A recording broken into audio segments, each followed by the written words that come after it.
ప్రియమైన సహోదరీ సహోదరులకు ప్రభు పేరిట వందనాలు. మీకు మీ కుటుంబానికి యేసుక్రీస్తు యొద్ద నుండి దీవెనలు ఆశీర్వాదములు మెండుగా కలుగునుగాక. ఈరోజు యేసుక్రీస్తు యొద్ద నుండి మీకు బంగారు మాట, దేవుని వాగ్దానము. నేను నీకు జీవ కిరీటం ఇచ్చెదను. ప్రకటన 2:10. ప్రియ బిడ్డలారా, ప్రభువుని మనం సేవిస్తున్నందుకు, ప్రభువుని మనం ఆరాధిస్తున్నందుకు ప్రభువు మనకు జీవ కిరీటం ఇస్తాడు. అయితే ప్రభువుని మనం ఆరాధించాల్సిన అవసరం మనకుందా, ప్రభువుకుందా? ప్రభువుని ఆరాధించాల్సిన అవసరం మనకే ఉంది. అయితే నువ్వు ఆరాధించినంత మాత్రాన ప్రభువు పరలోక రాజ్యంలో నిన్ను చేర్చుకోవాలా? ఆరాధించినంత మాత్రాన పరలోక రాజ్యంలో నీ కోసం ఒక స్థలం ఏర్పాటు చేయాలా? ఆరాధించినంత మాత్రాన పరలోకంలో నీకంటూ ఒక గృహం ఇవ్వాలా? ఆరాధించినంత మాత్రాన పరలోకంలో నీ కొరకు నిత్య జీవం ఏర్పడడం అంత సులువా? కాదు. ఇది దేవుని యొక్క మహాకృప. ఆయనను ఆరాధించుట అనగా మన ప్రభువైన యేసుక్రీస్తును ఆరాధించుట మన జీవితానికి ధన్యత, మన జీవితానికి మేలు, మన ఆత్మకు మేలు. మనం ఆరాధించినంత మాత్రాన అవి ఇవ్వాలని రూల్ కాదు, కానీ ఆయనను నమ్మినందుకు ప్రభువు మనకు జీవ కిరీటం ఇస్తాడు. దేవునికి స్తోత్రం కలుగునుగాక. అయితే ఇది ఒక బహుమానములాగా. ఈ లోకంలో ఎన్నో క్రీడలు ఉన్నాయి. ఒక్కొక్క క్రీడకి ఒక్కొక్క బహుమానం ఉంటుంది. అందులో మొదటి బహుమానము, రెండవ బహుమానము, మూడవ బహుమానము అన్న రీతిగానే ప్రభువైన యేసుక్రీస్తు దగ్గర కూడా బాగుగా పరిగెత్తిన వానికి మంచి బహుమానము, ఇంకొంచెం తక్కువగా పరిగెత్తిన వానికి ఇంకొంచెం తక్కువ బహుమానము, ఇంకొంచెం ఎక్కువగా పరిగెత్తిన వానికి ఇంకొంచెం ఎక్కువ బహుమానము, ఇంకా తక్కువగా పరిగెత్తిన వానికి ఇంకొంచెం తక్కువ బహుమానము ఇవ్వడం జరుగుతుంది. అయితే ప్రభువు వచ్చేంత వరకు, ప్రభువు పిలిచేంత వరకు ఈ లోకంలో మనమైతే పోరాడాలి. ఆత్మీయ పోరాటం మనం చేసేది. కత్తులు కర్రలు పట్టుకొని కాదు, కానీ మన పోరాటం అంతా కూడా దురాత్మలతో, అంధకార సంబంధమైన చీకటి శక్తులతో, దెయ్యములతో, అధికారులతో మనం పోరాటము చేస్తాము. అదంతా కూడా ఆత్మ సంబంధమైన పోరాటము. ప్రియ దేవుని బిడ్డ, దేవుడు వచ్చేంత వరకు నీ విశ్వాసాన్ని కాపాడుకోవాలి. ప్రస్తుతం చూసినట్లయితే రోజులు ఏమీ బాగోలేవు. అయినను నీ మట్టుకు నీవు ఆత్మీయంగా, నీ మట్టుకు నీవు జాగ్రత్తగా ఉంటూ నీ కుటుంబాన్ని దేవునిలో స్థిరపరుచుకునే ప్రయత్నము చేయాలి. ఓర్పు కావాలి, నిరీక్షణ కావాలి, పట్టుదల కలిగిన ప్రార్థన కావాలి, రోషము కలిగిన జీవితం కావాలి. మంచి పోరాటం మనం పోరాడాలి. ఇదంతా కూడా ఆత్మ సంబంధమైన, ఆత్మీయమైన పోరాటములే. దేవునికే మహిమ కలుగునుగాక. ప్రియ దేవుని బిడ్డలారా, ఆత్మ సంబంధమైన పోరాటం మనకెన్నెన్నో శోధనలు వస్తుంటాయి. ఎన్నెన్నో తొందరపడే విషయాలు మన కళ్ళ ముందు వస్తుంటాయి. వాటన్నిటిని మనం ప్రభువులో నిదానించి, ప్రభువులో వివేచించి, వాక్యానుసారముగా ఇది వాక్యానుసారమా కాదా, ఇది దేవుని చిత్తానుసారమా కాదా అని మనల్ని మనం పరీక్షించుకుంటూ ఈ ఆత్మీయ యాత్రలో ముందుకు సాగడం మంచిది.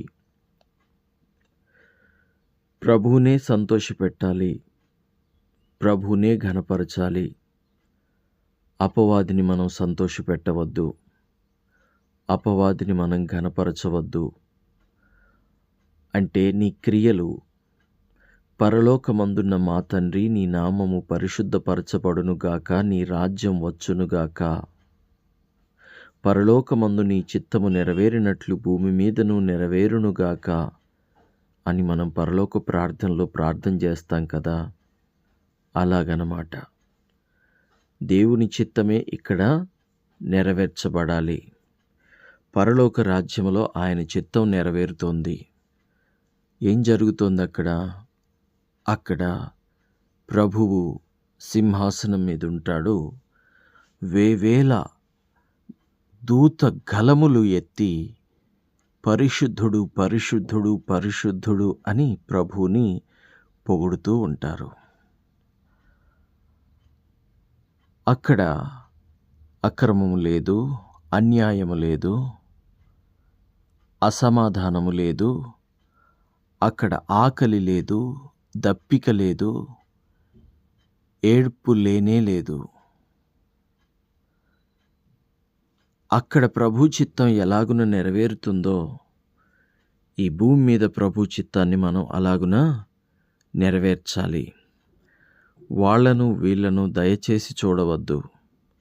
ఎందుకంటే ఎవరి కష్టాలను బట్టి, ఎవరి పరిస్థితులను బట్టి వారు ముందుకు వెళ్తారు. వారేదో పొరపాటు చేశారని మనము చేయడానికి ఇష్టపడకూడదు. వారేదో తప్పులో పడ్డారని మనం తప్పులో పడకూడదు. వారేదో శోధనలో పడిపోయారు, వాళ్ళు పడ్డారు కదా అని మనము పడకూడదు. ఓపికన్నంత వరకు పోరాడాలి. పోరాడడం అంటే ఏంటి? నీ పోరాటానికి బలం ఏంటి? నీ పోరాటానికి బలం ప్రార్థనే. ప్రార్థనే. చెప్పాను కదా, ఇది కర్రలతో కత్తులతో చేసే యుద్ధం కాదు. ఇది ఆత్మ సంబంధమైన యుద్ధము, ఆత్మ సంబంధమైన పోరాటము. ఈ పోరాటం ఆత్మ సంబంధమైనది కాబట్టి మనం ఆత్మ సంబంధంగా గెలవాలి అంటే ప్రార్థన. ఎంతగా ప్రార్థనలో గడిపితే అంతగా శోధనలను మనం జయించగలుగుతాము. ప్రభు అయిన యేసుక్రీస్తు తన శిష్యులతో చెప్పిన మాట, ఒక్క గడి అయినా మెలకువగా ఉండి ప్రార్థన చెయ్యలేరా? దేవుని బిడ్డలారా, మీరు శోధనలో ప్రవేశించకుండానట్లు ఒక్క గడి అయినా మెలకువగా ఉండి ప్రార్థన చెయ్యండి అని ప్రభు చెప్పాడు కదా. మనం కూడా శోధనలను జయించాలంటే మెలకువగా ఉండి ప్రార్థన చేయాలి. ఈరోజు ప్రార్థన చేసుకునే అవకాశాలు తగ్గిపోతున్నాయి. కారణం ఏంటంటే చదువుల్లో బిజీ, ఉద్యోగాలలో బిజీ, ఇంటి పనులలో బిజీ, ఏ పని లేకపోతే ఫోన్లలో బిజీ. ఫోన్ని మంచిగా ఉపయోగించుకుంటే ఇది మంచిగా ఉపయోగపడుతుంది, చెడుగా ఉపయోగించుకుంటే ఇది చెడుగా అద్భుతంగా ఉపయోగపడుతుంది. కాబట్టి ఫోన్ని మంచిగా ఉపయోగించుకోండి. ఏ పని లేనప్పుడు బైబిల్ పట్టుకోండి, ఏ పని లేనప్పుడు ప్రార్థనలో ఉండండి. అలా పని లేనప్పుడే ప్రార్థనలో ఉంటూ, పని లేకుండా ఉన్నప్పుడే బైబిల్ తీసుకుంటూ ఉంటే ఇప్పుడు నీకు సాతాను ఏం చేస్తాడో తెలుసా? విస్తారంగా పని పెడతాడు. పని ఉంటే ఇక బైబిల్ తీసుకోవా? పని ఉంటే ప్రార్థన చేసుకోవా? నో. పని ఉన్నా పని లేకున్నా ప్రభుకంటూ ఒక సమయాన్ని ఏర్పరచుకొని ప్రభుకి ఇచ్చే సమయంలో ప్రభుతో గడపడం మంచిది. ఎంతగా మనం ఈ ఆత్మీయ యాత్రలో విశ్వాసంతో ముందుకు సాగుతామో ప్రభు అంత మంచి జీవ కిరీటం మనకి ఇవ్వబోతున్నాడు. ప్రార్థన. తండ్రి, మీకు వందనాలు. దేవా, మీకు స్తుతులు, స్తోత్రాలు. తండ్రి, ఈ వాక్యం విన్న ప్రతి బిడ్డని, ఈ ప్రార్థనలో ఏకీభవించిన ప్రతి బిడ్డని దీవించి ఆశీర్వదించండి తండ్రి. ప్రభువా, నీ ద్వారా జీవ కిరీటం పొందుకోవడం మా ఆశీర్వాదం తండ్రి. అయా, పరలోక రాజ్యంలో నీ చిత్తం నెరవేరుతోంది. పరిశుద్ధుడు, పరిశుద్ధుడు, పరిశుద్ధుడు అని నిన్ను అక్కడ పొగుడుతున్నారు తండ్రి. ఇక్కడను అదే జరగాలి. అది మా ద్వారా జరగాలి.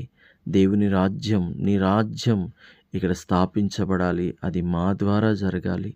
తండ్రి, నీ శాంతి సమాధానం ఇచ్చే నీ ప్రేమగల రాజ్యము, ఆత్మ సంబంధమైన రాజ్యము తండ్రి ఇక్కడ వచ్చునట్లుగాను, మేమక్కడికి వచ్చినట్లయితే మీ ద్వారా జీవ కిరీటం పొందుకున్నట్లుగాను కృప అనుగ్రహించుమని, ఈ రోజంతా నీ బిడ్డలకు తోడుగా ఉండమని యేసు నామములో ప్రార్థన చేయుచు ఉన్నాము తండ్రి.